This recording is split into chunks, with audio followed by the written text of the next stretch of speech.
വർദ്ധിച്ചുവരുന്ന ലഹരി വിപത്തിനെ തടയിടാൻ പലയിടങ്ങളിലും പൊതുജനം രംഗത്തിറങ്ങുന്നു. മഞ്ചേശ്വരം പഞ്ചായത്തിലെ പൂച്ചത്തുവയലിൽ നാട്ടുകാരുടെ നേതൃത്വത്തിൽ ബോധവൽക്കരണവും റാലിയും സംഘടിപ്പിച്ചു.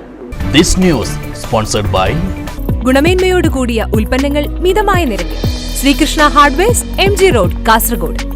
ആധിയും ആശങ്കയും പരത്തി സമൂഹത്തിൽ അവിശ്വസനീയമാംവിധം വർദ്ധിച്ചുവരുന്ന ലഹരി വിപത്തിന് ഏതു വിധേയനെയെങ്കിലും പരമാവധി തടയിടാനുള്ള പരിശ്രമത്തിലാണ് പലയിടങ്ങളിലെയും പൊതുജനം.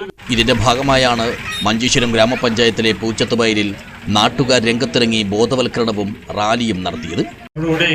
നമ്മുടെ എല്ലാ കുട്ടികളും മുതിർന്നവരും എല്ലാവരും അണിചേർന്നുകൊണ്ട് ലഹരി വിരുദ്ധ കൂട്ടായ്മ സംഘടിപ്പിച്ചിരിക്കുകയാണ്. ലഹരി വിപത്ത് എന്ന ലഹരി സന്ദേശം നൽകിക്കൊണ്ട്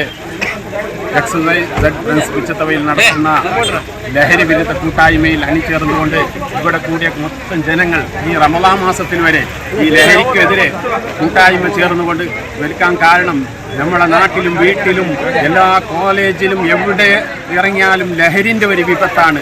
അതുകൊണ്ട് ഈ ലഹരി മുക്ത കേരളം എന്നുള്ള സന്ദേശം നൽകിക്കൊണ്ട് ഞാൻ ഏതാനും 1.5 വർഷം മുമ്പ് മഞ്ചേശ്വരം മുതൽ തിരുവനന്തപുരം വരെ ഈ ലഹരി വിരുദ്ധ ലഹരി എന്ന് വേണ്ട, കേരളത്തിൽ നിന്ന് ലഹരി തുടച്ചു നീക്കണമെന്നുള്ള സന്ദേശം നൽകിക്കൊണ്ട് പോയതാണ്. അതുകൊണ്ട് കേരളത്തിൽ ഈ വിപത്തിനെതിരെ എല്ലാവരും ഒരുമിച്ചുകൊണ്ട് ഇതിൽ ഓരോ സംഘടനയോ അല്ല കൂട്ടായ്മ എന്ന് പറഞ്ഞിട്ടല്ല, എല്ലാ ക്ലബും എല്ലാ ജമാഅത്തും ആരെല്ലാം ഇതിൽ ഇടപെടുന്നോ വീട്ടിൽ നിന്ന് തന്നെ ഇത് തുടങ്ങണമെന്നുള്ള ഒരു സന്ദേശം നൽകിക്കൊണ്ട് ഈ ഒരു ലഹരി വിപത്തിനെതിരെ ലഹരി മുക്ത കേരളമായി മാറണമെന്ന് ഒരു സന്ദേശം മാത്രം നൽകുന്നു ഞാൻ.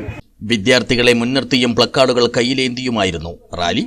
കൂടാതെ ഇവിടുത്തെ ജനസുരാകേന്ദ്രത്തിൽ ലഹരി വിരുദ്ധ ഫ്ലക്സ് ബോർഡുകളും സ്ഥാപിച്ചു. അപരിചിതരെ സംശയ സാഹചര്യത്തിൽ കണ്ടാൽ ഉടൻ വിവരം പോലീസിൽ അറിയിക്കാൻ ആഹ്വാനം ചെയ്തുകൊണ്ടുള്ള മുന്നറിയിപ്പ് ബോർഡും കൂട്ടത്തിലുണ്ട്.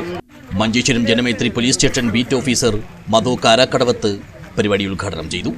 ലഹരി പദാർത്ഥങ്ങൾ ആവശ്യമില്ല എന്നുള്ള മുദ്രാവാക്യം ഉയർത്തിക്കൊണ്ട് ഇങ്ങനെയുള്ള ഒരു പരിപാടി സംഘടിപ്പിക്കുമ്പോൾ തീർച്ചയായും ഞങ്ങൾ നിങ്ങളുടെ പോലീസ് കരുതിയത് ഒരു 10-15 കുട്ടികളെ ഉൾപ്പെടുത്തിക്കൊണ്ട് വെറുതെ ഒരു പ്രഹസനം എന്ന രീതിയിൽ ഒരു ലഹരിക്കെതിരെ ഒരു തീരുമാനമെടുക്കാമെന്നുള്ള ഒരു ക്ലബിന്റെ പ്രവർത്തനം എന്ന് മാത്രമായിരുന്നു ഞങ്ങൾ നിൽക്കുന്നത്. പക്ഷേ ഇവിടെ നിന്ന് ഞങ്ങൾക്ക് മനസ്സിലാക്കാൻ സാധിച്ചത് ഒരു നാട് മുഴുവൻ, എന്റെ നാട്ടില് ലഹരിയുടെ ആവശ്യമില്ല എന്ന് കണ്ടുകൊണ്ട് ഒരു നാട് മുഴുവൻ ഇതിനെതിരെ പ്രതികരിക്കാനും ആ പ്രതികരണം നാട്ടിൽ വിളംബരം ചെയ്യാനും എടുത്ത ഈ ഒരു എഫേർട്ട് എന്ന് പറയുന്നത് കേരള പോലീസ് ആ പോലീസിന്റെ സൈറ്റിൽ കൂടി ഇന്ന് തന്നെ ഞങ്ങളുടെ ഈ പറയുന്ന കേരളത്തിൽ ഒട്ടുമിക്ക സോഷ്യൽ മീഡിയകളിലും നമ്മൾ പരത്തുമെന്നുള്ളതിൽ യാതൊരു സംശയവും വേണ്ട.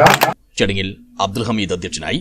ഹസൻ, മജീദ് പച്ചമ്പാടി, അഷ്റഫ് പൂച്ചത്തുവയൽ എന്നിവർ സംസാരിച്ചു. News bureau, Uppala.